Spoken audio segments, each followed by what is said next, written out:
I really enjoy going for a walk with my family out in the Somerset countryside, and they like to gather and collect sticks and stones and leaves, and that's where this idea for creating paintbrushes using nature has come from. It's using all the things that we end up taking home with us, because the boys are fascinated with their natural finds.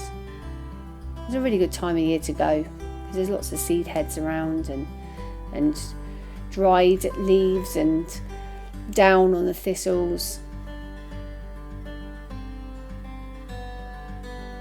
You have to go careful if some things are a little sharp, but they're the conversations you have with your children, and they gather and collect bits and pieces, and I gather and collect as well. We take the scissors with us. We've got some great apps that have identified what things are, and I get them to look down on the ground and really kind of even collect earth. We take out little pots with us and think about the colours, the different colours that you'll find on a walk and what we can do with them, and then we walk home to make art. Now, you have the art equipment at home, you can use it, but it's quite nice to focus on what you've gathered when you've been out and about and how you can use it. The natural paintbrushes obviously start with a stick, simple form, driftwood, piece of hazel, twig. Occasionally I've used things that I found in the kitchen, paper straws. As long as it has the rigidity and it keeps its form when you attach the natural bristles to it, it'll work. And attaching the natural bristles can be done in a number of ways. Masking tape is really easy, it's nice and soft, easy to wrap round. You use the plastic tape if you want to, or the plastic garden wire, that's fine.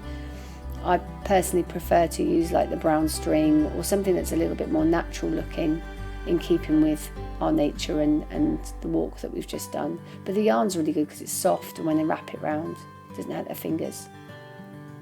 Charcoal gives a great dark pigment to do the initial line drawing with, and attaching a piece of this to a stick gives you a natural pencil.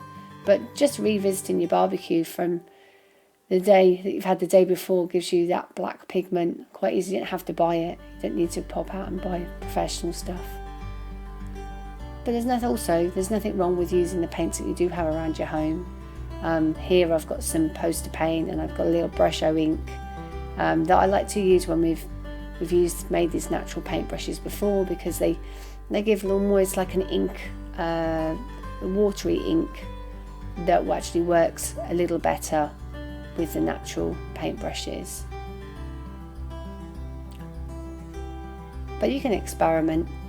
I said they really like making the natural pigment from the mud, or bashing up the leaves and getting the pigment out of the green leaves or the petals or of the weeds that they've found. And then I found the pestle and mortar is really good for this, but you can use a spoon. What about mixing the two together, using the nature with the art equipment, the art materials you might have at home, like PVA glue?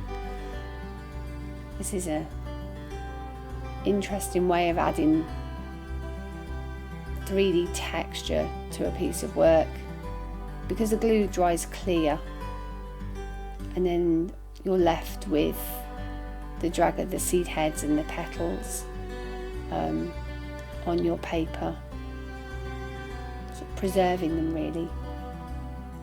And back to the earth here, all the different colours, the reds and the greys of ash, or using paper that we've found when we've done our shopping, using the brown paper from the bakery, the baguette bags is always a good idea. If it's got the logo on from the supermarket, just open it up and use the inside of the bag. And sometimes when we take our natural paintbrushes out with us on walks to actually draw the landscape, so using the sketchbooks, if you can get brown paper or white paper is fine, it's good. I call the boys back over and we have a rummage through what we've collected. And that's where the conversations start to happen about how we think they're going to work as a paintbrush, and how they're going to react to the paint or the mud that we dip them in. And they're ever so simple to make. You pull off the excess leaves and the spiky bits. You gather the natural fauna into a sort of a little bouquet. You choose your attaching that you want to use. In this case, I've used some masking tape because the stem of the thistles wasn't quite long enough, so the masking tape is really easy to attach it onto the stick. I'm pulling it quite tight here, really pulling tight, so the bristles don't come off the stick. When you think about when they're going to be dipped in the paint, you want to stay on there. A chunky handle of a brush like this is great for a toddler. You can use it in a variety of ways. And just from one walk, you can make all sorts of shapes of paintbrushes. So this is a much more elegant leaf that my son has chosen, and we've lined it up to kind of think about the shape of the paintbrush, the nice point on the end of the brush. Give them a hand, hold on to it as they attach it to the stick. They got to pull that string really tight and wrap it round, so a second pair of hands really helps. As long as they tie it on tight, a double knot does help, but it doesn't have to be too neat and tidy.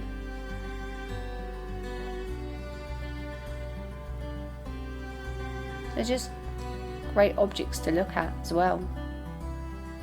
You can use a variety of things. The feather gives a completely different effect to, say, the thistle.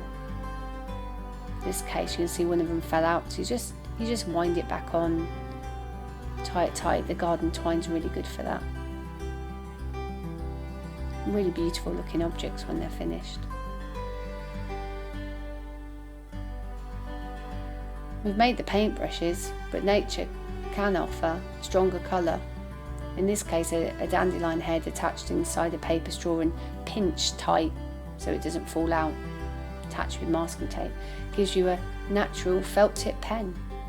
That bright yellow comes out onto the paper. And just like you would if you were selecting paintbrushes from an art shop, you want different widths, different sizes. Try and get variety from a walk. That's the conversations you have with your family as you're gathering. And in this case, I've used two bindings. I've used the masking tape and then twisting around the brown string, so I've got a little grip on the handle. But really it's because I like the process of making the brush.